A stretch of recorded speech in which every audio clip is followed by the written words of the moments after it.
தமிழகத்தில் உள்ள தேசிய ஜனநாயக கூட்டணி துரோகத்தை மையமாக வைத்து அமைக்கப்பட்ட கூட்டணி என திண்டுக்கல் லியோனி விமர்சித்துள்ளார். விருதுநகர் மாவட்டம் ஸ்ரீவில்லிபுத்தூரில் தமிழகம் தலைகுனியாது என்ற தலைப்பில் திமுக சார்பில் பொதுக்கூட்டம் நடைபெற்றது. கூட்டத்தில் மாநில வருவாய் மற்றும் பேரிடர் மேலாண்மைத்துறை அமைச்சர் KKSSR ராமச்சந்திரன் மற்றும் தமிழக பாடநூல் கழக தலைவர் திண்டுக்கல் லியோனி உள்ளிட்டோர் கலந்து கொண்டனர். அப்போது பேசிய திண்டுக்கல் லியோனி, பிரதமர் மோடி தமிழகத்தை பற்றி இருவேறு நிலைப்பாடுகளில் பேசி வருகிறார் என குற்றம் சாட்டினார்.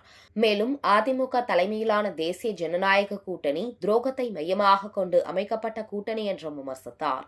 டபுள் என்ஜின் கூட்டணி என்ற கருத்தையும் அவர் நையாண்டியாக விமர்சித்தார்.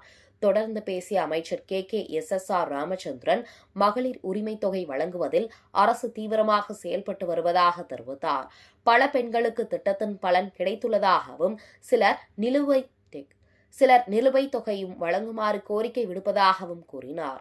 மேலும் திமுக கட்சி ஒழுங்குடனும் கட்டுப்பாட்டுடனும் செயல்படுகிறது என்றும் மக்கள் ஆதரவு திமுகவுக்கு அதிகரித்து வருவதாகவும் தெரிவித்தார். புதுசா விசில வச்சு பஸ்ஸை கலகம் செய்த அந்த புதிய கட்சி, அந்த கட்சியினுடைய வரலாற்றை முடித்து 2026 மீண்டும் முதல்வராக தளபதி MK ஸ்டாலின் மீண்டும் அரியணை இரண்டாவது முறையாக பொறுப்பேற்பார்.